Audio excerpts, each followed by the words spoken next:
오늘 우리 이제 일정에 보면 우리가 이제 올라가는 오늘 사마리아 산지는 에브라임 지파 땅입니다. 근데 저희가 지나가고 있는 여기는 베냐민 지파 땅이에요. 그래서 여기 동네가 뭐냐면 이름이 피스가 제브라고 하는데, 피스가란 뜻이 언덕이란 뜻이고요. 제브가 이리, 늑대란 뜻이에요.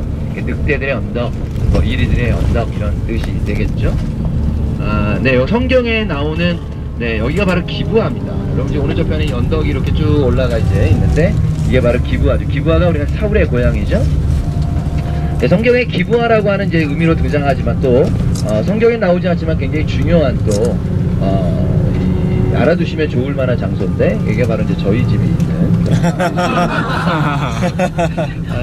아침 여기서 왔는데 여기서 맞았을 것 같거든요. 시간이 된다면 저희 집에 다 초대를 해서 한번 커피 한잔 드셔야 되고요. 갑시다.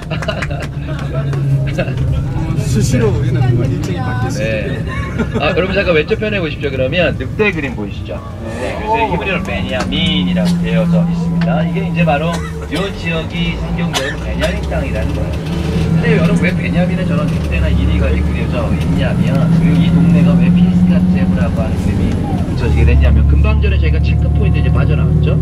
검문소를 빠져나왔습니다. 검문소를 빠져나와 보니 이제 분위기가 좀 바꿔졌어요. 위에 보니까 물통 색깔이 검정색이고, 그 집들이라든가 지금 장벽처럼 이렇게 철조망이 이제 쳐 있는 게 이제 바로 보이시죠? 그러니까 요 안쪽 편은 바로 지금 유대인 지역이고, 지금 바깥쪽 여기로 나오니까 여기가 이제 팔레스타인 저희가 자치 지역으로 지금 들어온 거예요. 그리고 오늘 올라가는 대부분의 사마리아 지역은 다 팔레스타인 자치 지역인데 그 중간중간에 유대인 마을들이 있을 거예요. 근데 그 유대인 마을들을 가리켜서 뭐라고 이야기를 하냐면 정착촌이라고 이야기를 합니다. 촌이에요. 정착촌이란 개념은 어떤 개념이냐면 땅 자체는 팔레스타인 자치지역 땅에 들어가 있는데 유대인들이 들어가서 거기를 점령하고 거기에 유대인 동네를 세운 거죠. 그렇기 때문에 이제 그 유대인 동네에 사는 사람들은, 그 정착촌에 사는 사람들은 대부분 종교인들이 많이 삽니다. 열정적인, 그리고 그 땅을 좀 지키는 사람들. 그리고 이제 거기에 정착촌을 지은 이유는 그냥 무작정 짓는 건 아니에요. 다 전략적으로 짓는 거죠. 그러니까 성경적인 중요한 사이트들. 그러니까 저희가 지금 가는 만약에 이제 베델이라든가 또 실로라든가 이런 지역들은 지금 팔레스타인 자치지역 안에 들어가 있긴 하지만 유대인 정착촌들이 들어가 있어요. 유대인들이 살고 있는 유대인의 정착촌들이죠. 그래서 그런 성경적인 중요한 사이트들을 유대인들이 이제 지켜내기 위해서, 그 안에 유적들을 또 지켜내기 위해서 팔레스타인 입장에서 보면 이제 강제 점령을 하고 거기를 들어가게 됩니다. 그러다 보니까 이제 이런 마을들을 지키기 위해서 군인들, 또 장벽들, 그리고 이제 또 경찰들이 투입이 되고, 이것들이 이제 유대인들뿐만 아니라 주변에 있는 팔레스타인 지역들을 이제 감시하고 또 이제 위협하는 이런 하나의 형태가 된 거죠. 그래서 이제 유대인들에게는, 이 팔레스타인들에게는 참 불편한 상황이죠. 여기가 일부러 왜 이 동네로 들어왔냐면은 잘 안 보이시는데, 잠깐 내려서 사진 찍으실 분들은 아마 요 좋은 각도를 뒤쪽에 좀 가서 사진 찍어줬는데, 믹마스 게바 언덕이 있죠. 성경에 그 요나단이 네 발로 기어 올라갔다 내려갔다가 하고, 이쪽 편 언덕이 저쪽이 아담 맞죠? 예, 저쪽 편 언덕이 아담 쪽입니다. 이 완전 경계에 조금 벗어난 것 같지만 저쪽이 게바 언덕입니다.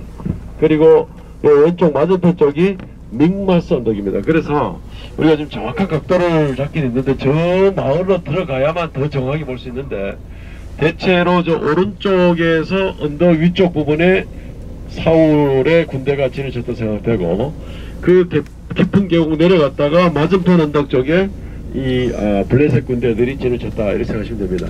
내려가실 의향은 별로 없으신 것 같아요 보니까. 오케이. 대충 이런 지형을 익혀 드시고, 저 정도 되니까, 예, 무기든지 하고 단 두 사람만 내려갔다 올라갔지 않습니까? 그죠? 예. 목사님, 차를 조금만 더 돌리면 거기서는 바로 보이는데 여기서 안 보이거든요. 내려서 찍으시면 돼요. Alright. 여기 어떻게 되면은, 여기를 쫙 저쪽에 저 동쪽으로 내려가면은 그 와디 스웨인이시라고 내가 한 번씩 언급을 했는데, 그 언덕에서 이쪽으로 올라오게 되는 겁니다. 예.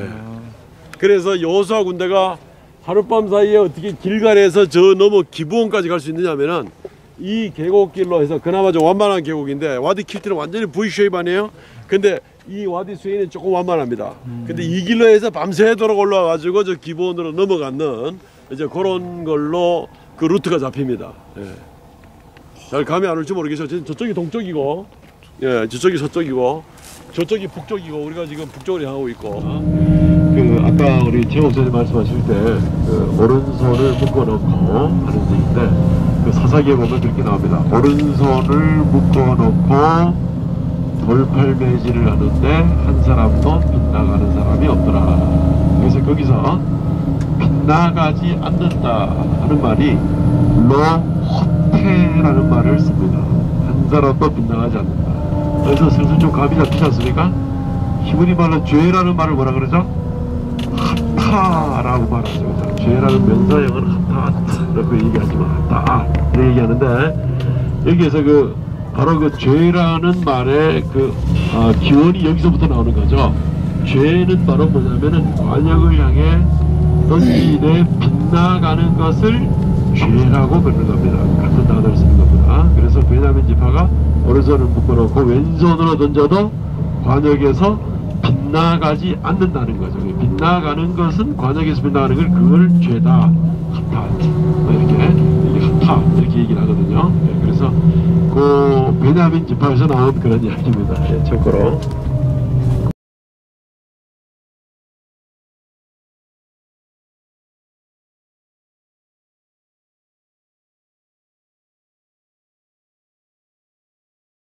네. 자, 여러분, 네, 여기가 이제 베델이라고 하는 지역입니다. 근데 사실 성경에 보면 이제 베델은 야곱의 사건과 관련돼 있기도 하고, 우리가 이미 다녀왔던 이제 갈릴리 북쪽의 텔단에 갔을 때에 이제 여로보암 왕 때에 이제 두 개의 금송아지를 짓고 이제 제단터를 만들었던 장소. 그래서 하나가 이제 단에다나, 하나는 베델에다나. 여러분, 베델의 위치가 예루살렘에서 그렇게 먼 곳은 아니에요. 그러니까 북이스라엘과 남유다의 경계 바로 위쪽이죠. 그리고 텔단은 제일 북쪽에 바로 경계 바로 밑쪽이죠. 그러니까 중간에 진 게 아니라 경계선 끝쪽에 진 거예요. 그러니까 굉장히 좀 사실은 명절 때만 되면 어찌 보면 약간의 긴장감이 있었겠죠. 많은 남유다 사람들은 예루살렘으로, 사실은 예루살렘이 여기서 한 15km 정도 떨어져 있는 곳이거든요. 그러면 15km에는 또 남유다 사람이 다 모여 있고, 또 이제 북이스라엘 사람들은 이 베델에 다 모여 있어서 서로 안에 어찌 보면 뭐 이렇게 성전에서 제사에 타오르는 연기가 보였을 수도 있고, 이제 이런 어떤 두 개의 이 하나는 하나님 받지 않으셨던 예배, 또 하나는 하나님의 이제 이 거룩한 흠양되는 이제 제사가 드렸던 이 장소가 바로 베델이 됩니다. 여러분, 우리가 창세기 28장에 보면 야곱이 그 당시에 브엘셰바에 있었습니다. 그 아버지였던 이삭도 이제 아브라함도 다 계속 브엘셰바 중심으로 해서 그 땅에 이제 정착하고 살아가고 있는데 하란에 올라가게 된 거죠. 그래서 성경에 보니까 브엘셰바를 떠나 하란으로 올라가는 길에 한 곳에 유숙하게 된 거죠. 아마 이제 여기 어딘가에 유숙을 했던 것 같아요. 사실 이제 우리가 첫날도 그렇게 얘기했지만 이스라엘이 날씨가 여름에는 정말 덥지만 사실은 겨울에는 또 제법 춥고, 우리가 헬모살에 눈도 보셨고 그런 것처럼 굉장히 추운 거죠. 아마 이때가 언젠지는 정확히는 알 수는 없지만, 만약에 이런 날 아침 저녁으로 지금 어제 온도를 보니까 3도 막 2도까지 떨어지는데, 그런 날 아마 그대로 그냥 잤으면 진짜 입이 돌아가지 않았을까 싶은 생각이 듭니다. 근데 어느 날 그날 저녁에 잠을 자고 있는데 꿈 가운데 하늘에서 이제 실제적으로 하늘이 열리고 천사들에서 오르락내리락 하는 장면을 보게 되는 거예요. 아침에 일어나서 그가 베었던 바로 그 돌을 이렇게 쌓아서 제단을 쌓고 이곳에서 하나님께 예배를 하면서 그게 이제 하나님의 집이 되었다라고 이야기를 이제 하게 되는 거죠. 근데 여러분, 지금 이제 여기 와 보니까 자연적인 돌이긴 하지만 땅 자체가 좀 평평한 큰 돌이 보이시죠, 그죠? 근데 이 돌을, 이런 돌들을 가리켜서 뭐라고 하냐면 성경적으로는 타작마당이라고 부릅니다. 여러분, 그 타작마당이 말 그대로 그 타작하고 난 다음에 이제 뭐 이렇게 넓게 해가지고 말리기도 하고 또 타작하는 이런 여러 하는 건데, 그런 것들은 흙에서 할 수 없기 때문에 평평한 돌에서 하는 거죠. 그 평평한 돌을 깎아서 평평하게 만든 것도 있지만 자연적으로 이런 돌의 형태가 있는 거예요. 이 지역이 지금 보면 이런 평평한 돌들이 지금 흙이 쌓여있지만 이렇게 있는 이런 형태가 바로 타작마당이고, 성경에 보면 이제 다윗도 솔로몬도 이 예루살렘의 성전을 짓기 위해서 아리우나 타작마당을 사서 그것으로 이제 그 성전의 터를 만들게 된 거죠. 그 성전을 만들려고 하니 이런 이제 큰 집안들이 필요하게 되는데, 여기도 사람들이 얘기하기를 이제 아마 그 당시에 타작마당으로 썼던 지역이 아니겠는가 얘기를 합니다. 물론 이건 뭐 성경적인 그 당시의 것은 아니지만, 여러분 저 뒤편에 보면 저 밑으로 구멍이 하나 뚫려져 있어요. 그 구멍은 무덤이에요. 그래서 이제 사람들이 죽으면 그 밑으로 이렇게 이제 묻혀놨던 이제 무덤들이. 며칠 전에 한번 그 곰이라는 말이 히브리어의 그 기마트리아 방법으로, 그러니까 이제 알파벳 숫자의 방법으로 하면 곰이라는 말이 42를 나타낸다 하고 설명 한번 한 적 있죠, 그죠? 예, 그때 안 주무신 분들은 아마 기억할 겁니다. 그건 굉장히 재미있는 풀이 방법 중에 한 가지인데, 이 사닥다리라는 말은 히브리 말로 술람이라고 합니다. 사멕, 바브, 라벳, 메임을 쓰는데, 이 술람을 이 기마트리아의 방법으로 풀었으면은 136이 나옵니다. 사멕은 60, 바브는 6, 라벳은 30, 메임은 40, 136이 나옵니다. 근데 이 술람이라는 말과 콜이라는 말, 콜은 쿠프, 바브, 라멧을 쓰는데 소리라는 뜻입니다. 광야의 소리가 있어. 콜, 콜의 바미드바르, 광야의 소리가 있어. 할 때 이 소리라는 말은 콜이라고 하는데, 이 콜이라는 말도 기마트리아 방법으로 풀면은 똑같이 136이라는 숫자가 나옵니다. 그래서 어떤 면에서는 이 사닥다리라는 그런 개념을 잘 이해하기 힘들 수도 있는데, 이 사닥다리라는 말과 소리라는 말이 이 기마트리아 방법으로는 사실은 똑같은 숫자를 나타내는 그런 것이기 때문에, 야곱이 물론 거기서 하나님의 소리를 또 들었잖아요. 하늘로부터 내려오는 그런 연관성을 가지고 좀 생각하면 혹시 좀 현실적으로 좀 더 이해도를 높일 수 있지 않을까 생각이 돼서 보조 발언을 드립니다.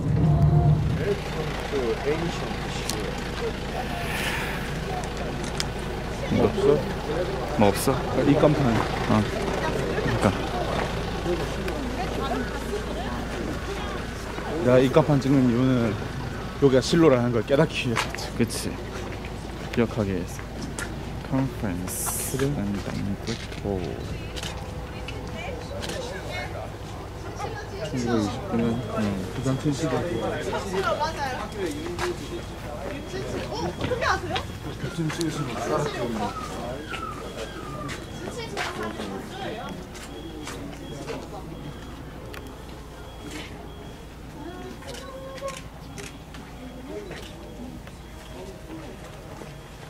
역시 또 이거 입고 있네. 아니. 야. 이것도 잘 모르겠네. 이상한 거.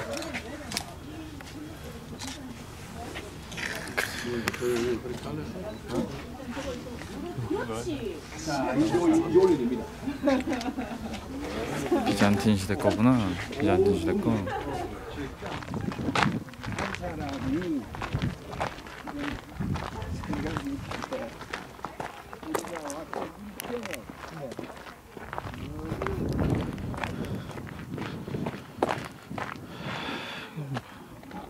기원전 5, 6세기라.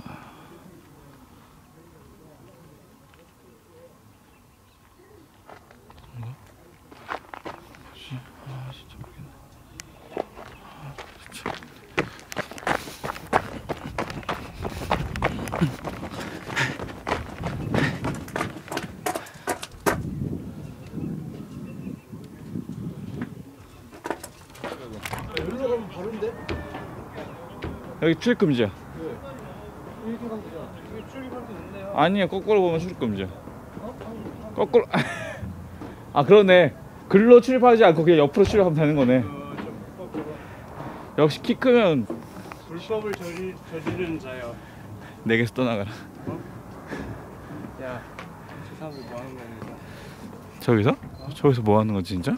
외국인인가? 응. 외국인 놔둬. 건드리면 위험해. 한국인이 제일 만만하고, 그 다음에 중국. 성소가 있었다. 그러니까 성소가 있었대. 대표적으로 당시 이제 신로는 이 여호수아가 전복을 하면서 마지막으로 그 당시에 전리를 지키기 위해서 가장 신화적 중심지로 자리를 잡았던 곳이 뭐냐면 실로죠. 그러니까 실로의 위치를 보니까 사마리아 산지 위쪽에 있으면서 또 지역적으로 보면 에브라임 산지죠. 왜냐하면 여호수아는 에브라임 지파 사람이잖아요. 그러니까 이제 에브라임 지파 사람이라 아마 에브라임 땅이 가장 편했던 것 같아요. 그래서 이제 실로 땅에 실로에 에브라임 땅 안에 이제 성소를 주게 되고, 근데 성경에 보면 이 실로는 앞에 보시는 이 도로 보이시죠? 이 도로가 아까 얘기했던 이제 족장길, 유다 한지길이 지금 연결선상이 되고 이 왼쪽 편으로 넘어가면 지중해죠. 여산 오른쪽으로 넘어가 보면 이제 이 요단 계곡죠. 그다음에 북쪽으로 올라가는 이제 하란이라 북쪽으로 올라가는 길, 남쪽으로는 예루살렘으로 올라가는 길, 그 중앙에. 그러니까 어찌 보면 여호수아는 수도를 그다음 나름대로 수도를 정하면서는 지정학적인 위치를 좀 고민했던 것 같아요. 근데 다윗은 성경에 보면 지정학적인 위치를 고민한 게 아니라 사람을 고민한 거죠. 그래서 다윗은 왜 저 예루살렘 수도를 정했냐면 어느 지파에도 속하지 않은 여부스 땅에 정했다고 이야기하는 거예요. 여호수아는 자기 지파 땅에 지리적으로 가운데에 모이기 좋은 정 가운데다가 만들었지만 다윗은 어느 지파 땅에다가 수도를 정하면 그 지파 외에 다른 지파들이 왜 우리 지파 땅에다 안 정하고 왜 그 지파만 너무 편애하는 거 아니냐라고 하는 이런 정치적 중립성을 위해서 예루살렘 땅에 산 꼭대기고 불편하고 돌 많고 이런 지역이지만 그렇게 정했던 거죠. 근데 어쨌든 실로는 그런 자리에서는 이 절기를 가운데 모이기에 가장 이제 산 위에다가 또 이 전략적으로 가운데 있는 위치에 실로를 정하게 됩니다. 그래서 우리가 아는 것처럼 이제 엘리 제사장이 이곳에 제사장이 되고 난 이후에 블레셋이 이제 쳐들어오는 일들이 있게 되죠. 그때에 그 전까지 이제 그 두 아들이었던 그 홈니와 비느하스가 성경에 보면 우리가 좀 이따 그 지역을 잠깐 지나갈 겁니다. 그 아벡 전투라고 하는 이제 에베네셀 전투라고 하죠. 그 아벡 에베네셀 전투가 있었던 그 지역에 이제 블레셋이 쳐들어오게 되고 법궤를 들고 나갔다가 이제 법궤가 빼앗기면서 어제 다녀오셨던 그 셰펠라 블레셋 평야 지역이라고 하는 그 셰펠라 지역으로 이제 이 법궤가 계속 이제 슬기 돌다가 그 다음에 이제 기리안 여아림으로 오게 되고 베스메스로 들어와서 기리안 여아림으로 오게 되고 다윗 때 이제 베들레헴 예루살렘으로 들어가게 되는 이제 이 법궤 여정이 사실은 그 법궤가 여기에 있다가 이제 이쪽 이 아벡으로 가서 빼앗게 되고 이제 블레셋 지역을 돌아서 오게 되는 그런 이제 이 역사가 있게 되죠. 그러면서 이제 블레셋에게 전쟁이 치면서 엘리 제사장도 이곳에 죽게 되고 그러면서 이제 실로가 역사적으로 폐허로 남아 있게 됩니다. 그리고 난 다음에 이제 그곳에서 사무엘이 이제 다음에 마음을 들고 어디로 가냐면 바로 이제 예루살렘 쪽으로 가게 되면서 이제 이 사무엘 통해서 이제 사울이 세워지게 되고 이제 다윗이 이어지게 되는 이제 배경이 전체편에서부터 이렇게 이어지게 됩니다. 이스라엘 자손의 온 회중이 실로에 모여서 여기까지가 글자고 그 다음에 이어져 있습니다. 거기에 해막을 세웠으며 그 땅은 그들 앞에서 돌아와 정복되었더라. 그래서 이 실로가 처음에는 그 길갈에서 땅을 분배를 합니다. 유다 지파와 요셉 지파. 그리고 난 다음에는 온 회중을 실로에 모아가지고 해막을 세우고 여기서 나머지 지파들은 여기 이 실로에서 땅을 분배를 하게 되는 거죠. 그러니까 그거를 기록을 한 겁니다. 이스라엘 온 회중이 한번 읽어드리겠습니다. 와야카헬루 여호수아 18장 1절. 와야카헬루 그리고 그들이 모였습니다. 콜 아가트 브네 이스라엘 모든 이스라엘 자손의 회중들이 실로에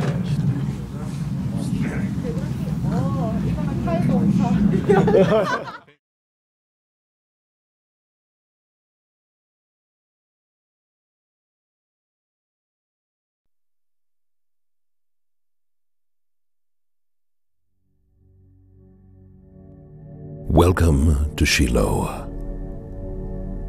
For 369 years, here beneath us was the first capital of the 12 tribes of Israel. Before the kings of Israel, before Jerusalem, 12 brothers went down to Egypt, and after hundreds of years in exile, the 12 tribes make the way back to the land of Israel. And building here in Shiloh the Mishkan, the holy tabernacle, where God dwells, where heaven and earth meet. It's time to go out and settle throughout the land. But 7 tribes refuse to leave Shiloh. Shh, Joshua ben Nun.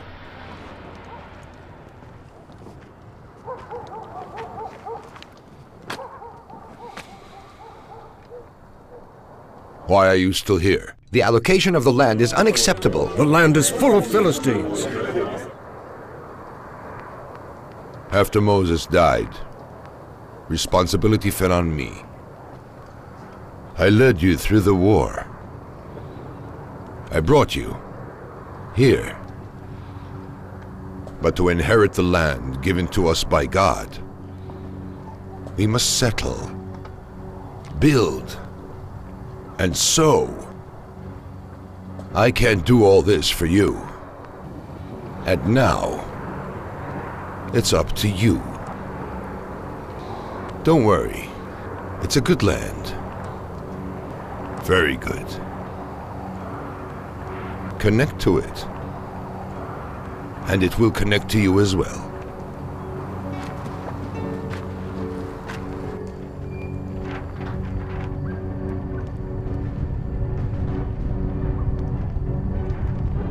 This was the sign.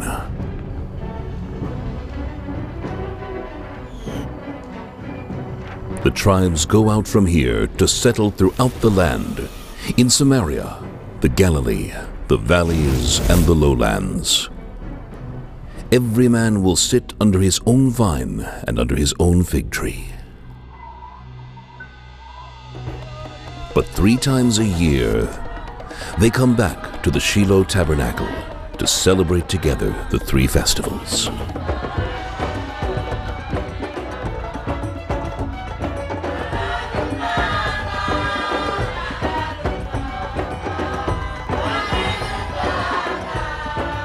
Men, women, young and old gather in front of the tabernacle to thank, to pray, and to be blessed.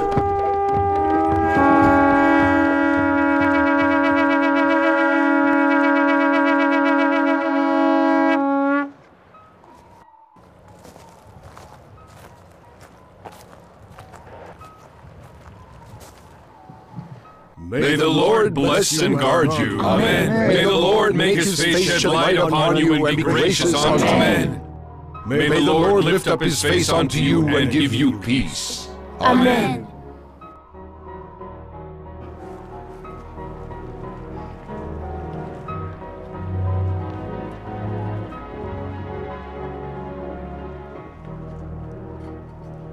But the joy of unity didn't last for long. The news about a young woman being tortured to death in Benjamin's lot brings all the tribes of Israel to declare war against the tribe of Benjamin. After a bloody battle, the commander of the Israelite army go back to Shiloh with an announcement.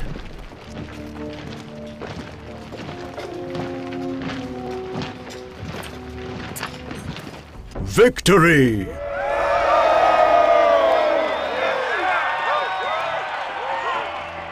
Whom did we defeat? Are there winners in a war between brothers? But we all decided, unanimously, to destroy Benjamin. Destroy an entire tribe? What does this say about us? We all built this temple. 12 tribes. 1 nation. It will soon be Tu B'Av, the feast of the Lord in Shiloh. The Benjaminites should be here with us.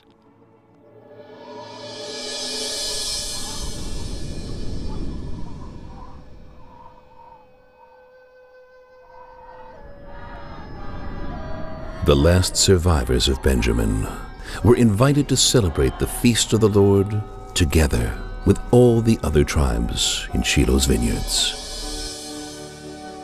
The hostility made way for peace and enabled the wound to heal. The 15th of Av, Shiloh's feast, became a symbol for the victory of love and unity.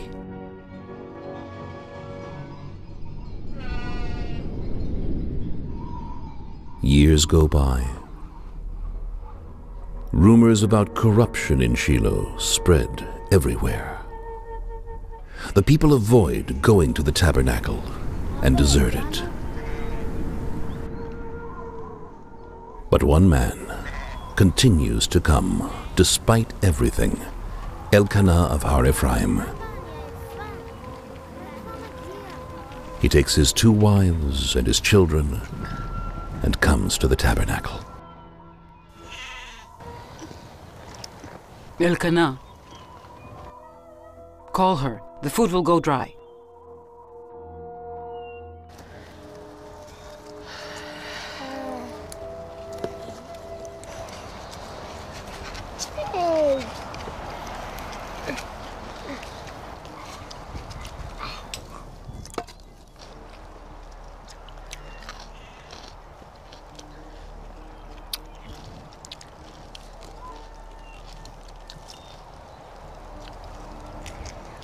Don't be sad, Hannah. You have me. I'm like 10 children.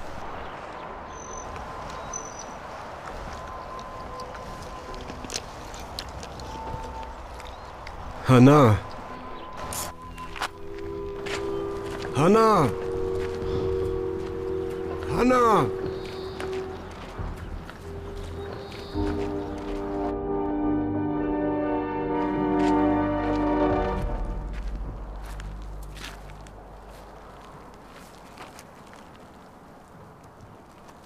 Empty. My dear Lord, I'm so empty. What do I ask? A boy? A small child? Mine? To hold his hand? To give him food? I swear if you give me a child, I'll dedicate him to the temple. He'll be raised here. He'll be yours too. His whole life will be devoted to you. Just to give birth. To raise him a little. Is that too much?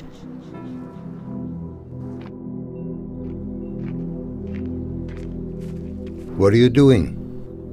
I'm praying. I'm praying for a child. Don't you worry. Elohim will give you a son. Everyone deserves a child that he can be proud of.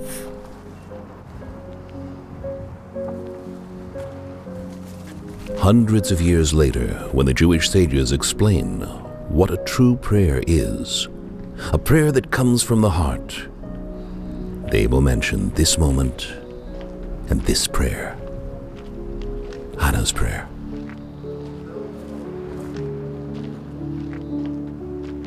Years go by, but the vow isn't forgotten. Hannah comes back again to the tabernacle and Eli, the high priest, now with a child. She names him Samuel, in Hebrew, borrowed from God.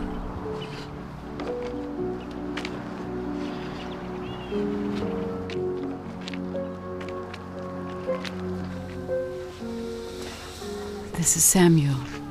This is the child I prayed for. He was destined to grow up here. He is destined for greatness. You ready?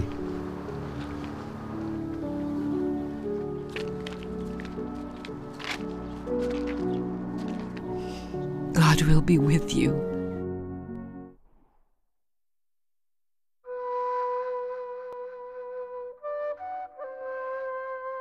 Samuel grows up in the tabernacle, faithfully serving Eli the high priest, and sees Eli's sons corrupting the tabernacle with their deeds, and discovers his true destiny.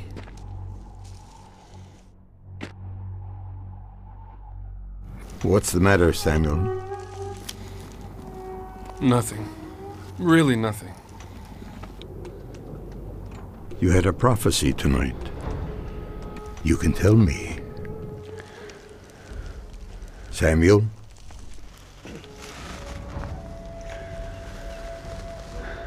The things that happen in the tabernacle.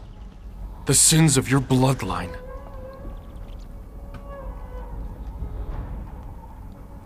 You didn't stop them. The retribution will be terrible.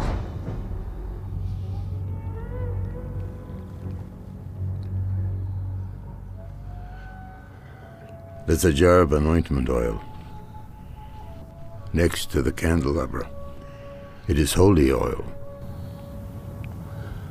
The last time it was used, Samuel, was my anointment as high priest. I want that from now on, you will have it. With me? But why with me? But you're the high priest. Do something. The Lord will do whatever pleases him.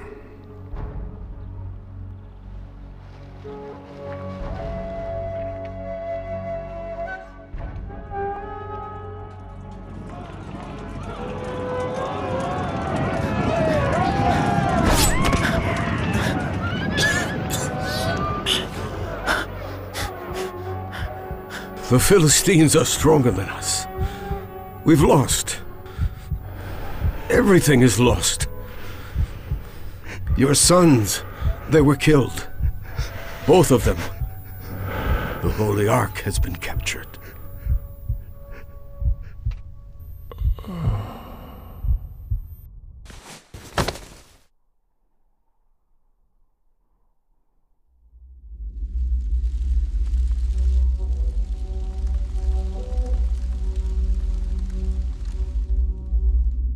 The Philistines attacked Shiloh and destroyed it.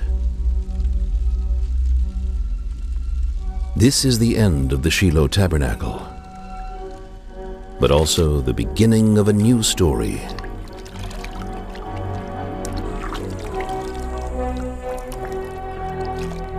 Samuel the prophet will go from place to place in the land of Israel to bring a new spirit and unite the tribes of Israel. They will call him the Seeing Prophet. He will lead the people and anoint the kings of Israel, Saul and later David. Jerusalem will expand to be the capital of Israel, but won't forget where its roots were planted, the roots that made us all grow.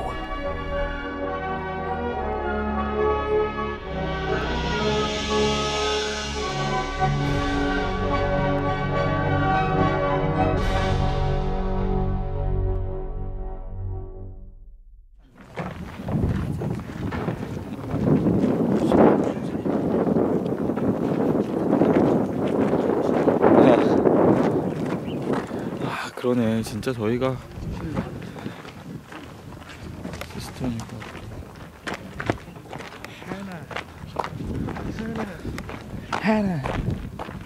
아 근데 표정 연기 대박이야.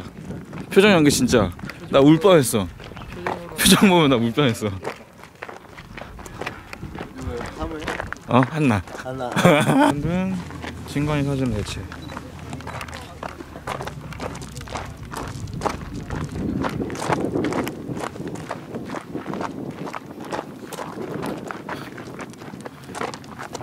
그래서 저기에 다 모여 있었던 거구나.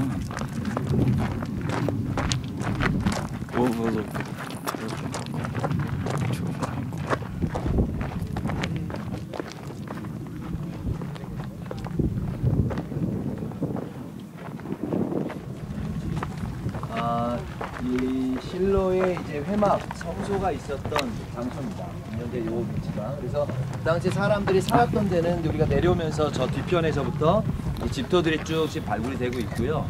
그리고 지금 이제 회막 성소가 있었던 지역이라고 하는 게 최근에 좀 더 이제 발굴이 시작이 됐네요. 이쪽하고 이쪽하고. 그 전까지는 사실 아무것도 없었는데 위치 상태로 이제 이 위치로 이렇게 돼 있었던 장소가 됩니다. 아까 우리 영화에서도 이제 다 보셨던 것처럼 엘리 제사장의 이 두 아들이 성전에서 이제 이곳에서 행했던 이제 악한 일들이 이제 드러나게 되죠. 나중에 결국은 이제 블레셋과의 전쟁을 치르는 가운데 전쟁에서 블레셋이 계속 지게 될 때에 이제 이 선한 의도가 아닌 법궤를 들고 나가게 될 때 그 법궤를 빼앗게 됩니다. 근데 결국은 이제 한 전령이 소식을 들고 오면서 엘리제사장이 그 이야기를 듣고 이제 목이 부러져 죽게 되는, 나이가 많이 된 엘리제사장이 죽게 되는 이야기가 되게 되죠. 그때의 이 아들의 이제 이 며느리였던 거기서 이제 해산을 하면서 죽게 되는 이야기. 그러면서 그 자녀의 이 이름을 이가봇이라 이렇게 얘기하죠. 그 이가봇이 이카보드죠. 카보드가 영광이라는 뜻이고, 이는 이제 부정적인 한사인데, 그래서 하나님의 영광이 떠났다라고 하는 그 이제 이야기로 등장을 이제 하게 됩니다. 여기에 있는 사람들은 여기에 성막이 있었으니까 여기가 바로 거기다. 하나님이 정한 곳. 우리가 저기가 우리가 세겜의 그리심산 쪽으로 가보면 거기에 있는 사람들은 바로 거기가 하나님이 택한 곳이다 라고 얘기하고, 다윗이 예루살렘에 도읍을 한 이후에 그리고 나서 한참 내려간 다음에 특별히 히스기야나 요시야 임금을 때려가지고는 오로지 예루살렘만이 중요하지, 예루살렘 외에 심지어 요시야 임금 때는 이 리쿠즈 풀칸이라 해가지고 이 중앙 집중화된 예배의 중앙 집중화해서 예루살렘에서만 예배드려야지 예루살렘 외의 모든 것은 전부 다 있을 수 없다, 다 부셔라 이래가지고 도대체 어디가 진짜 성지고 어디가 정말 하나님 택한 곳이냐. 여기가 이제 엘리자인데 언약궤 뺏긴 다음에 아까 우리 최 목사님 말씀하신 대로 언약궤는 저쪽 그쪽으로 돌아서 그 슈펠라 지역을 돌아서 베세메스에서 기란이로 올라갔다가 나중에 그쪽으로 옮겨갔단 말이죠. 여기 있다가 그걸로 옮겨갔고, 그리고 아마도 성막을 쳤던 텐트는 아까 그림에는 뭔데 불타버렸는데 진짜 불타버린지 어떤지 잘 알 수는 없습니다. 왜냐하면은 그 다윗 그 솔로몬 때도 그 기브온에서 제사를 드릴 때에 그 기브온에 그 하나님의 장막이 있던 것들을 세계에서 볼 수 있거든요. 그래서 아마 완전히 불타지는 않았던 것 같이 따로따로 노는 이 언약궤와. 근데 이제 중요한 거는 뭐냐면은 이제 그런 여러 다양한, 그렇기 때문에 저 그리심산 같은 데 보면 거기에 아마 우리가 회당장을 오늘 볼 수 있는지 모르겠는데 한 20년 전에 제가 여기 회당장을 보니까 여기가 바로 거기지 예루살렘은 아니다 하면서 이제 한참 이제 논쟁도 하고, 거기에 돌 하나 갖다 놓고 아브라함이 이삭을 드린 것도 바로 거기다 라고 얘기를 하고, 거기가 모리아산이라 그러고 하여튼 모든 걸 거기 중심으로, 예루살렘은 모든 걸 예루살렘 중심으로, 여기는 여기가 중심으로 나오는데, 실제로 신명기 말씀에 보면은 하나님께서 모세에게 말할 때 그 땅에 들어가거든 내가 정하는 한 곳이라는 표현만 몇 번 반복이 되는데 한 번도 어느 땅 이름을 정확히 얘기하지는 않습니다. 어느 집에. 우리는 또 찾아봐야 되잖아요. 그래서 제가 그래서 49장 그 야곱이 유다를 축복하면서 그 유다 지파에서 규가 떠나지 않고 돌이 떠나지 않고 그 왕의 지팡이가 떠나지 않고 그러면서 실로가 오시기까지 이렇게 돼 있잖아요, 번역이. 그래서 그게 이제 그 마소라 텍스트에 보면은 마소라 본문에는 그냥 그게 실로 이렇게 돼 있어요. 똑같습니다. 그 철자가 돼 있는데 거기 보면 이제 그 마소라 학자들이, 그 유대인 학자들이 옛날에 거기다가 이제 크티브 크레 해가지고 하여튼 그거를 적혀 있는 거는 그렇게 적혀 있지만은 읽기는 이렇게 읽으라 해가지고는 이제 그에게 속한 자가 오실 것이다. 요렇게 번역을, 그러니까 그에게 속한 자 또는 그에게 속한 것이 올 것이다. 이렇게 번역을 할 수도 있고요. 그 다음에 이제 그거를 유대인들은 그렇게 해석했지만 그 단어 자체가 또 무슨 다른 의미가 있을 것이다 해가지고 어떤 이제 사전에 보니까 고요함 또는 뭐 평온함 이런 뜻으로 해석이 되기도 하고요. 또 어떤 번역에는 선물 또는 곡물 이런 번역으로도 이렇게 돼 있는데, 그러나 뜻은 명확하지 않다 이렇게 되어 있습니다. 그래서 해석이 다양하다는 것을 우리가 좀 생각해 볼 수 있고, 그래서 실로가 오실 것이다. 이것은 상당히 좀 그죠, 어려운 번역이고, 대체로 그 유대인들의 그걸 읽는 방법을 따라서 그에게 속한 자 또는 그가 아무래도 뭐 하나님을 가리킬 수 있겠죠, 그죠? 예, 그래서 왕을 가리키는, 왕이 유대인의 유다 지파로부터 왕이 오실 것이다. 그에게 속한 왕이 오실 것이다. 이렇게 번역을 이해를 하는 것이 더 좋지 않을까 그런 생각이 들고요. 그래서 그 장소 요 실로하고 그 실로하고는 별로 관계가 없다. 이게 이제 핵심이고요. 예. 감사합니다. 예, 핵심이고, 그다음에 이제 이 성막에 대해서 우리가 조금 생각해 볼 필요가 있는데요. 여러분, 그 성막이 우리가 생각하면 성막은 그냥 천막밖에 없었을 것이다라고 이렇게 생각하잖아요. 그런데 한나 시대 또는 사무엘 시대는 이미 거기에 정착을 해서 그 제사를 드리고 했기 때문에 일종의 컴플렉스가 형성되어 있다 이렇게 보시면 되겠습니다. 제사장도 거기 지내 묵어야 되고, 그 다음에 이제 그 도구들도 넣어놔야 되고, 그죠? 예, 그러니까 여러분, 사무엘이 어느 방에 묵었겠습니까? 예, 그렇죠. 옆방이죠. 사무엘이 성소에서 잤다 이렇게 말할 수 없어요. 그러니까 거기 번역되어 있는 성소라는 되죠. 네, 그렇죠. 옆에 있는 여기는 사무엘 방, 엘리 방 이렇게 적혀 있었을 거예요. 그래서 일종의 그 부속 건물들이 있었다라고 보시는 것이 좋겠고요. 그리고 이제 그 실로의 성막이 불탔다. 이것도 그냥 하나의 해석입니다. 왜냐하면 실제로 전쟁이 일어난 곳은 아벡이라고 하는 곳이기 때문에 실로에서 상당히 거리가 있는 곳입니다. 거리가 있는 것이고, 그래서 아마도 법궤가 빼앗기고 홈니와 비느하스가 죽었다는 소식을 듣고 이 그 홈니와 비느하스의 아들들이 있었습니다. 성경에는 안 나오지만 나중에 나옵니다. 나중에 나오는데 엘리의 손자들이죠. 그러니까 그 손자들이 많이 있었겠죠. 그래서 손자들이 가지고 갔는지 사무엘이 가지고 갔는지 모르겠지만 이 성막을 다른 데로 옮겼습니다. 그런데 나중에 보면은 아히멜렉이라고 하는 제사장이 높 땅에 있었는데 85명의 제사장이 나중에 사울 시대에 죽잖아요. 그러니까 그때 거기에 성막이 있었던 거죠. 그러니까 추측하기로는 실로에서 높 땅으로 옮겨간 겁니다. 그런데 법궤는 어디에 있었습니까? 성막은 옮겨갔지만 법궤는 블레셋에 빼앗겼잖아요. 빼앗겨가지고 어디로 갔습니까? 어제 우리 그죠? 베세메스로 가는 암소 했잖아요. 그죠? 그래서 그 암소들에 의해서 베세메스로 갔다가 베세메스 사람들이 그거 뚜껑 열어봐가지고 죽었잖아요. 그래서 기럇 여아림, 그 근처에 있는 기럇 여아림에 한 20년 정도를 거기에 있었고, 나중에 이제 뭐 법궤를 미스바라든지 이런 데서 미스바 대각성 집회할 때 사무엘이 그것을 가지고 가기도 하고 했겠지만, 어쨌든 다윗이 법궤를 옮겨갈 때까지는 어디에 있었냐면 그 기럇 여아림에 있었던 거죠. 기럇 여아림에 있었고, 성막은 따로 높 땅에 있었고, 이렇게 생각하시면 되겠고, 그리고 이제 다윗 시대에는 성막을 어디로 옮겼느냐 하면은 기브온 산당, 기브온 산당에 성막이 있었고요. 그리고 법궤는 어디 있었냐면 예루살렘에 있었고, 기브온하고 예루살렘은 그렇게 멀지는 않습니다만은, 그래서 여러분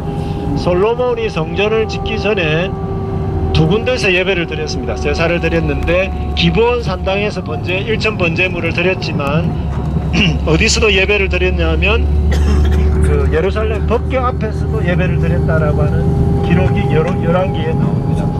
그래서 성전을 짓고 난 다음에 드디어 법궤하고 성전하고 이렇게 랑데뷰를 하는 거죠. 그래서 이제 그런 복잡한 과정들이 있었다는 것을 말씀을 드리고 싶고, 더 중요한 거는 다윗이 그 법궤를 찾아올 때까지 사무엘 시대 이후에 사람들이 웬 이유인지 모르겠지만 법궤라든지 성막에 대해서 별로 관심이 없었다.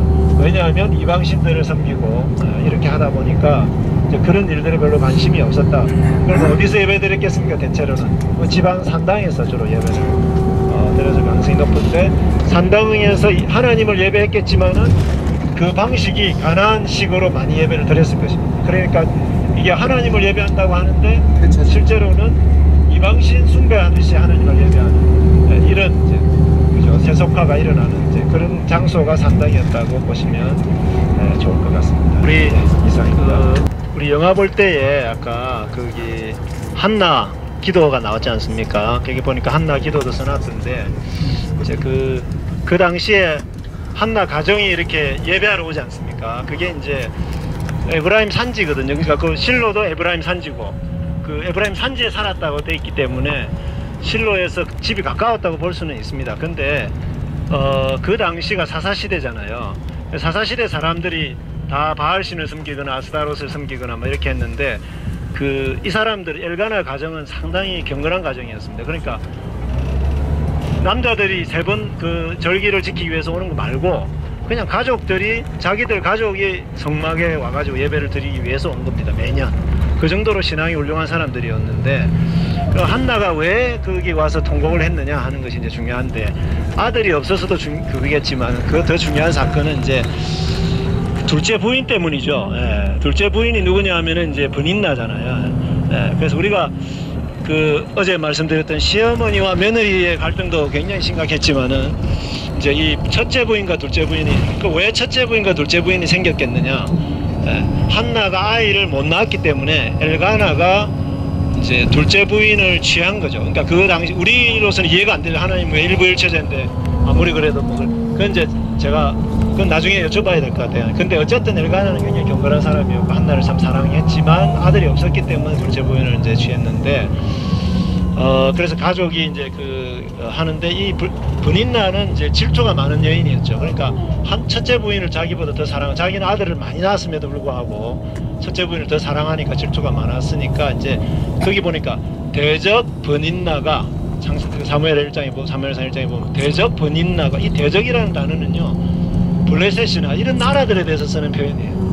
근데 거기 보면 대적 브닌나가 괴롭게 했더라 그렇게 나와요. 그러니까 이게 뭔 이야기냐면은 한나하고 브닌나하고 같은 교회 다니거든요. 그렇잖아요. 한나하고 브닌나하고 같은 교회 다니잖아요. 지금 오늘 실로 성막에도 같이 같은 교회 다니는데 아이고 형님은 좋겠다고 남편 사랑은 많이 받는데 하나님이 저주하셔가지고 애도 못 낳게 하고 뭐 이러면서 맨날 이제 핍박하는 거예요.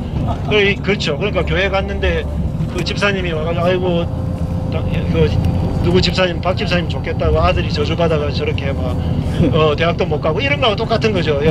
남편이 저주받아갖고 사업도 망하고 막 이런 식의 그 완전히 속을 긁는 그야말로 정말 하나님의 저주를 퍼붓는 이제 그런 핍박이죠. 그러니까 브닌나는 사실은 교회는 다녔지만 신앙이 없는 이 블레셋 사람과 같은. 예. 그래서 여러분이 한나를 생각할 때 그 한나는 단지 한나가 아니라 그 당시에 아들을 낳지 못하는 이스라엘과 같은 존재다. 예, 그랬을 때에 자 임신을 못했는데 그러면 한나가 어디로 갔습니까? 다른 사람들은 임신 못하면 다 어느 클리닉을 찾아갔느냐 하면은 차병원이나 아스타로 클리닉을 찾아갔다는 거예요. 예. 그죠? 거기가 용하단 말이에요. 임신을 잘 시켜주는 신이다 해가지고 아스타로 이런 데를 갔는데 그래서 베그라. 그래서 이제 아스타로 클리닉이나 뭐 그걸 갔는데 이 사람은 여호와 클리닉에 와가지고 그죠? 여호와의 성막 앞에서 자기의 그 고통과 이거를 다 쏟아냈다. 거기 보면 내 심정을 통했다 이렇게 돼 있는데 그 통했다는 표현이 뭐냐면은 이제 쏟아낸다. 내 마음을 다 쏟아냈다는 거예요. 하나님 앞에. 그죠? 그리고 아까 얼굴에 사진에 보니까 얼굴에 수색이 하나도 없었잖아요. 이렇게 다 기도하고 나오는데 근데 이 양반의 기도가 대단한 게 뭐냐면 자기 아들을 나시린으로 바치겠다는 거예요. 그 나시린은 자기를 위해서는 전혀 필요한 존재가 아니에요. 그 자기 아들을 빼앗기는 것과 같은 거죠. 나시린은 머리 길게 하고 다녀야 되는데 평생 동안 하나님의 거룩함을 나타내는 존재로 살게 하겠다 그 말이죠. 그러니까 소위 말해서 이 부정한 이 나라가 하나님 앞에서 거룩해지는 그 일을 위해서 내가 하나님의 아들을 주시면 그 아들을 바치겠다. 이게 한나의 믿음이 정말로 대단한 그냥 개인적인 믿음이 아니라 이건 상당히 그 나라 전체를 생각하는 이제 그런 그 기도였다라고 보시면 좋겠고요. 그래서 한나의 그 불임은 그런 기도, 하나님을 찾아서 기도해 그것으로 의해서 해결이 됐지 않습니까? 그거는 뭘 말하겠습니까? 앞으로의 역사를 보여주는 것입니다.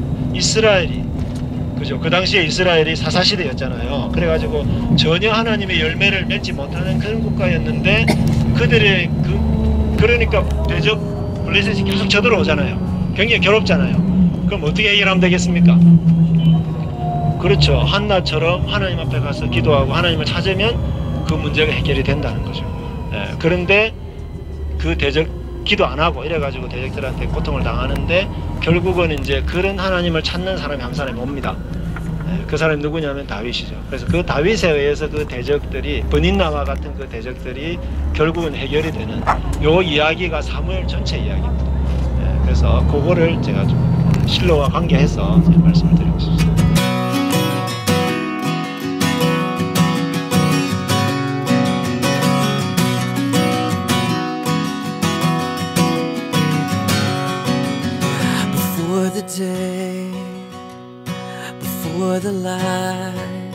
그리고 이제 저 정면에 보이는 저 앞편에 있는 산이 에발산이죠. 에발이라고 하는 이제 정확한 의미는 성경적으로 뭐 알 수는 없지만, 근데 이 모세가 신명기 27장에도 이야기하는 것처럼 너희가 요단강을 건너서 가나안 땅에 들어가서 제단을 세우라고 한 곳은 사실은 그리심산이 아니고요, 에발산이에요. 너희가 다듬지 않는 돌로 제단을 싸서 거기에서 이제 하나님께 예배를 드리라고 했던 것은 사실은 에발산이죠. 그래서 실제로 여호수아가 들어와서 에발산에 올라가 제단을 쌓고 예배를 드리고 난 이후에 여기서 이제 밑으로 내려와서 세겜 지역에 쓰는 거죠. 성경에 보면 이렇게 이제 여호수아를 중심으로 해서 6지파를 나눠서 이렇게 한 지파는 이제 이렇게 6지파는 그리심산 쪽으로, 그리고 이제 6지파는 에발산 쪽으로 세워놓고 이제 하나님의 말씀을 다시 한번 그 귀에 외워서 들리게끔 해라라고 해서 다시 새롭게 선포를 하죠.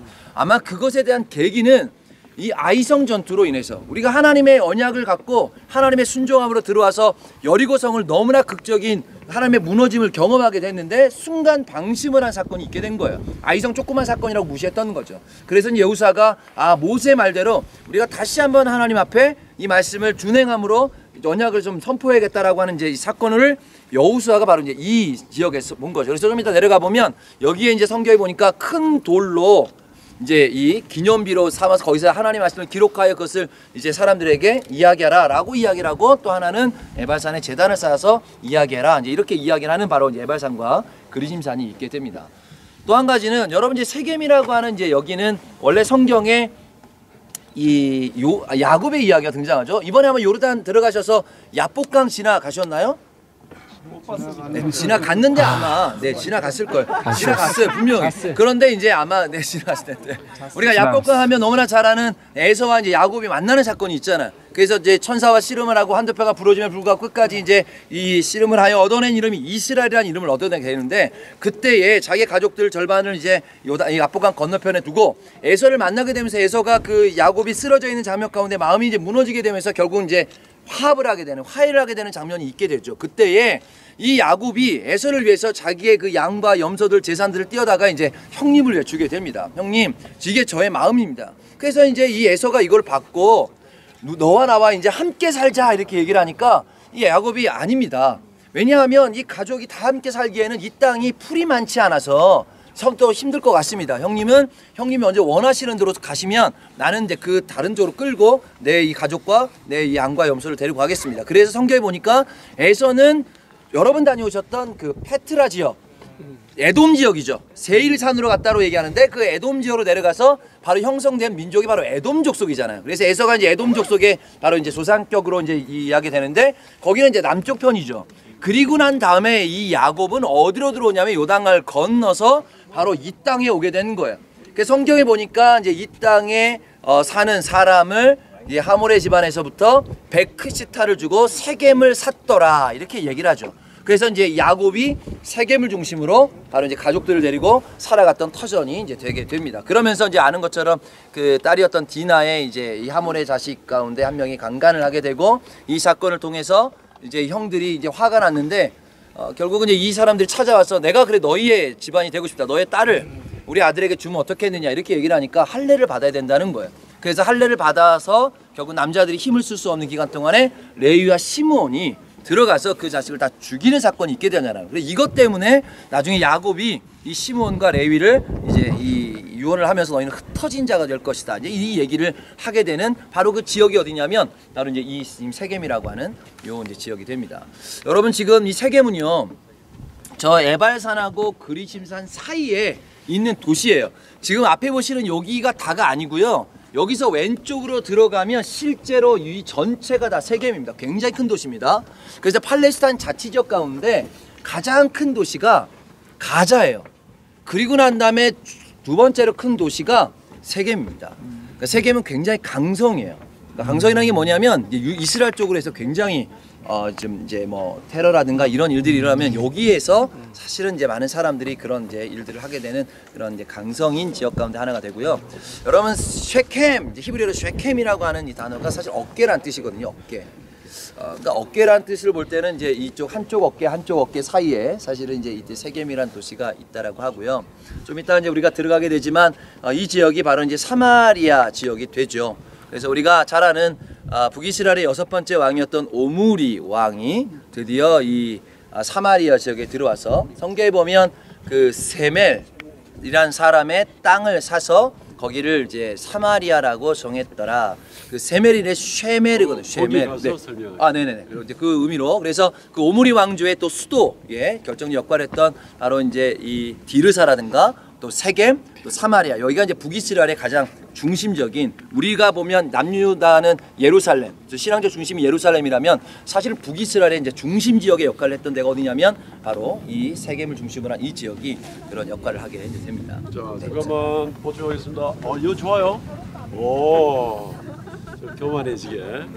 그 우리 성경 지리 공부할 때 북이스라엘이 망하게 되는 그 지정학적 요소 가운데 북이스라엘 왕국이 차지한 그 수도들의 위치들이 통로 역할을 한다. 저쪽 서쪽에서부터 올라와서 세겜을 굽이쳐서 살짝 돌아서 저쪽으로 나가는, 이게 세겜, 저쪽에 티르자, 건너가면 브니엘, 쪽으로 내려가면은 사마리아, 전부 다 동서를 가로지르는 중요한 길목의 도시들을 가지고 있다 보니까 적군들이 쉽게 왔다 갔다. 들은 적 기억나죠? 예, 거기 바로 여기가 세겜이 중심이 됩니다. 여기 이제 그리심산이다 보니까 굉장히 이제 은혜의 산이고, 이러다 요세푸스의 기록에 보면 1차 반란 때에 어떤 내용이 있냐면은 이 지역에 있는 사람들이 이 거룩한 산에 올라가면은 굉장히 우리가 살지 모르는 데서 600명 올라왔다가 몰살당했습니다. 올라와도 하나님이 특별히 도와주시지 않으셔가지고 다 죽었던 이제 그런 일들이 있습니다. 아까 올라오다가 또 그 사마리아인 이런 얘기 나왔습니다. 느헤미야가 성벽 쌓을 때 사마리아인을 앞세우고 산발락과 도비야가 이렇게 나서가지고 방해를 하고 하는 그런 일들이 있는데, 어쨌든 그때의 어떤 역사적 사건들부터 시작을 해서 이 지역 사람들은 종교적으로 자기들이 소위 말하는 사마리아 종교, 사마리아 섹트라 그러죠. 자기들의 이 집단 그런 공동체를 구로하게 되고, 예루살렘이 아니라 여기가 바로 거룩한 곳이다. 이래서 자기 종교를 만들어 나가게 됩니다.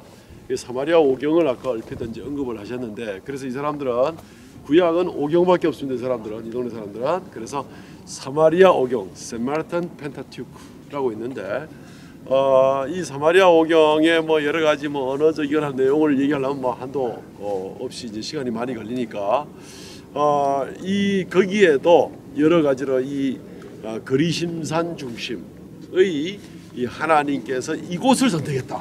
아주 이름을 집어 넣어 가지고, 특별히 출애굽기 20장 10계명 절 뒤편에 이만큼 성경을 보태 가지고 막 이렇게 기록을 해놓는, 본문 비평적으로는 크게 가치는 좀 떨어지긴 합니다만은 히브리어 연구하는 사람들은 도움이 됩니다. 왜냐하면 사마리아 오경 자체가 기원전 아마 한 4세기 5세기 때부터 기록이 된 걸로 시작이 된, 그때부터 이 섹트가 시작되고 성경이 기록되고 나름대로 열심히 있었습니다.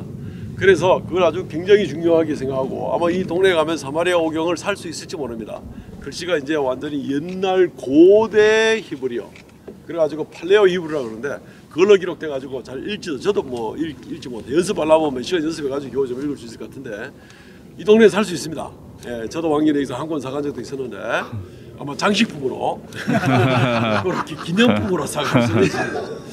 예, 그래서 이 사람들이 그걸 굉장히 소중하게 여기고 자기들의 종파를 귀중하게 여깁니다. 예수님을 만났던 우물가의 여인 같은 경우도 우리는 하면서 그 여인이 예수님과의 논쟁을 하는 거 보면 굉장히 신학적인 논쟁을 하고 있는데, 어디서 그런 일이 있을 수 있겠느냐. 그 여인이 개인적인 과거가 좀 이렇게 복잡한 여인인데도 말이죠, 굉장히 종교적 훈련이 잘 된 것을 보면은 이 사마리아 종교를 통해서 이들이 메시아에 올 것을 분명히 믿었고 종교 훈련이 잘 돼 있고 이런 것들을 볼 수가 있습니다. 예, 하여튼 여기는 뭐 두고두고 굉장히 오래된 감동을 받을 만한, 옛날에 자꾸 예배드리는 장면이 있죠. 그 마레 지역이 바로 저 지역입니다.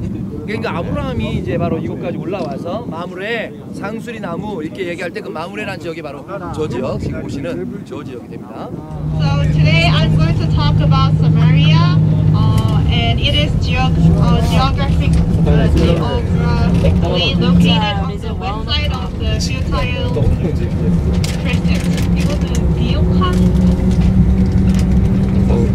초색달 지역이 이제 제일 서쪽에 위치하고 있습니다. 제일 서쪽에. 밥 먹기 전에 깔끔하게.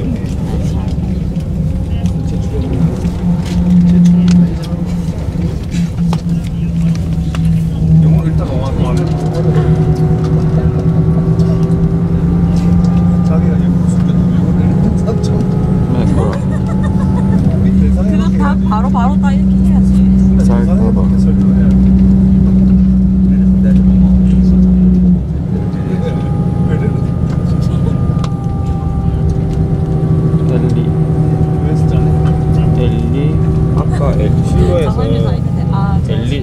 있었던 데를 엘리라고 한 거지. 엘리라고 한 데가 일단 네. 그 엘리 제사장이 붙어서 한국어로 하고 이제 모르는 단어는 영어로 말하도록 하겠습니다. 네. 사마리아는 이제 사마리아는 아까 전에 설명했지만 이제 그 비옥한 초승달 지역에 이제 위치하고 있고요. 그 서쪽에 위치하고 있고 이제 북쪽에서 남쪽으로 이제 이집트로 가는 그 지역이 중간에 있습니다. 그 사마리아의 이제 경계선은 이제 나라 그를 다스린 그 지역을 다스린 왕이 때마다 조금씩 다른데요. 일단 이제 가장 기본적인 그런 경계는 북쪽은 이제 이스라엘 골짜기랑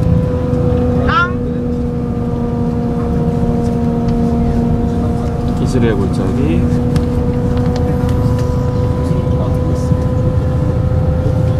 네, 북쪽에 이제 이스라엘 골짜기가 이제 사마리아랑 그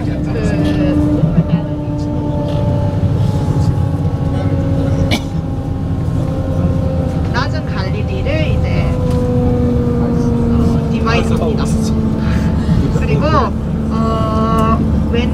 이제 제일 서쪽에는 지중해가 있고요. 또 제일 동쪽에는 요르단 강이 있고요. 제일 이제 남쪽은 예루살렘 산지가 있습니다. 그렇지. 그렇게 경계선이 이제 있고요.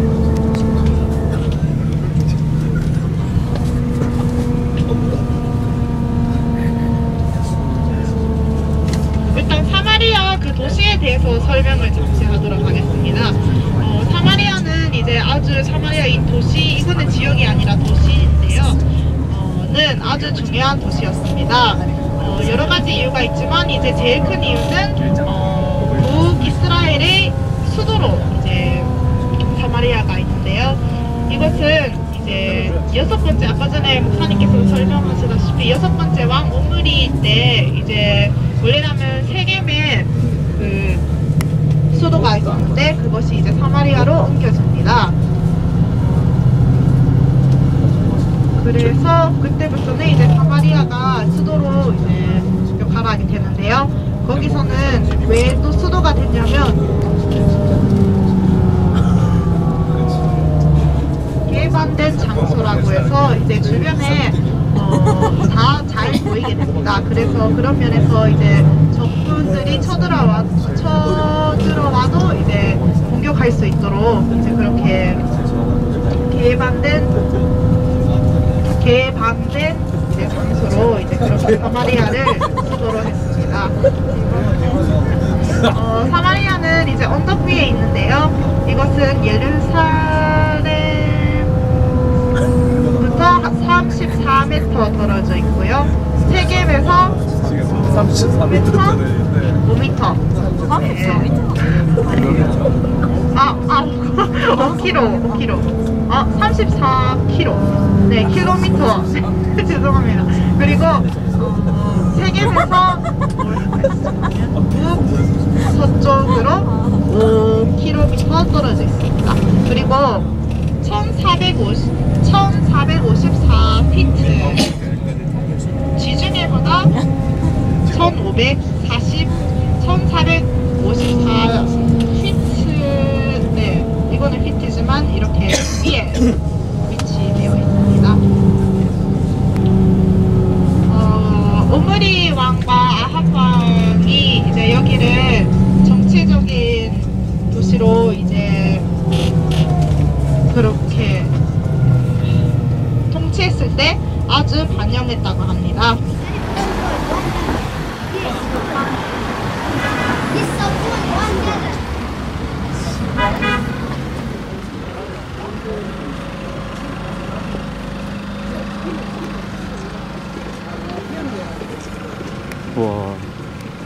와, 의복이 장난이 아닌데. 현재 이스라엘에서 유다의 여자 기술을 그리스 정교회에서 세운 곳이라서 조금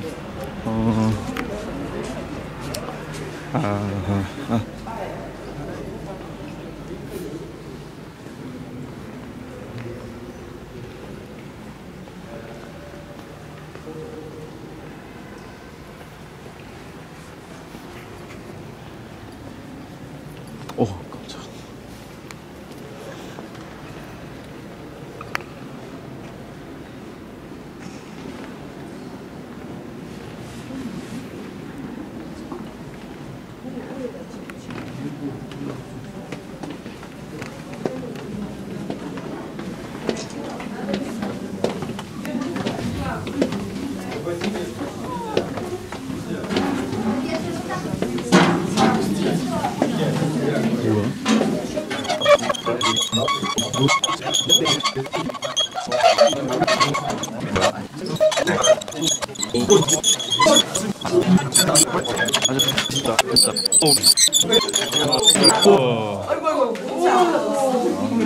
우리가 이제 그 성경적으로 볼 때 아까 우리가 세겜 지역에 지나오면서 아까 그런 설명을 했지만 이제 북이스라엘의 6번째 왕이었던 오므리 왕조, 그 오므리 왕조에 우리가 너무나 잘 아는 또 아합 왕이 그 오므리 왕조의 중요한 왕이죠. 그래서 역사적으로 보면 사실은 전체적으로 보면 우리가 다윗과 솔로몬 시대가 굉장히 화려하고 또 굉장히 큰 왕국을 이루었지만 발굴을 해보면 유적적으로 볼 때는 거의 그거와 그 견줄 만한 유적 발굴이 아합 시대입니다. 그러니까 이 북이스라엘의 그 아합 왕 또 이세벨 이야기할 때 그 당시 아합이 얼마나 대단했던가 하는가라고 하는 거를 알 수 있는데, 그래서 이 오므리 왕조가 이제 여기에 들어오게 되면서 오므리 왕조가 이제 사마리아를 수도로 정하게 되죠. 그러면서 물론 지금 보시는 이 유적은요, 사마리 시대, 오므리 왕조 시대 거는 아니고 이제 이건 로마 시대입니다. 그러니까 이게 이제 본격적으로 엄청난 큰 도시가 생기게 된 것은 기원전 30년경에 헤롯이, 우리가 알고 있는 헤롯이 이것을 이제 이 북이스라엘의 한편의 중요한 거점 지역으로 지금의 로마식 도시를 건설하게 됩니다. 그러면서 이름을 이제 세바스티아, 지금 히브리어는 세바스티아인데 그 세바스티아가 아우쿠투스 황제를 위한 도시다. 그것의 헬라식 이름이 이제 세바스티아가 되는데 그 세바스티아라고 하는 이름이 붙여지게 되죠. 그래서 이곳 이름이 지금 현재 세바스티아고요. 이제 그 전에 성경적으로는 아까 얘기했던 이제 사마리아라고 하는 말 자체가 세멜, 쉐메르죠. 쉐메르가 우리 쇼메르란 단어가 지키다, 뭐 보호하다 이런 뜻이 되는데, 그래서 쇼므론, 지금 사마리아적으로 히브리어로 쇼므론이라고 하는 그 쇼므론도 나름대로 어떤 이제 지키다, 보호하다 뭐 이런 의미를 갖고 있는 지역에서부터 나와서 이제 금 두 개, 금 성경에 보면 금 두 달란트 아니지? 네, 어쨌든 금 두 보화 뭐 이렇게로 이제 샀던, 최초에 샀던 땅으로부터 시작되게 이제 됩니다. 그래서 여기는 뭐 로만 포럼이라고 하는 지역인데 기둥들이 세워져 있고 사람들이 이제 왔다 갔다 하면서 하는 아마 입구의 마을의 입구 정도가 될 것 같습니다. 이쪽으로? 네, 이쪽으로. 저쪽이 아닌가 봐. 네. 그리고 앞에 보시는 이 산지가 이게 사마리아 산지입니다. 기본적으로 사마리아 이렇게 산지? 보면 산들이 이렇게 볼록볼록 이렇게 되어 있지만 기본적인 높이 자체가 다 높은 지형들이죠. 그리고 지금 앞에 보는 여기가 빨간색 지붕으로 보이는 것이 이게 이제 시므론, 그러니까 사마리아 유대인 정착촌이에요. 사마리아 유대인 정착촌. 위에 훈련들이 많이 있는데, 그래서 여기는 이제 유대인 정착촌이 있고 그 나머지 지역이 다 지금 사마리아 지역이에요.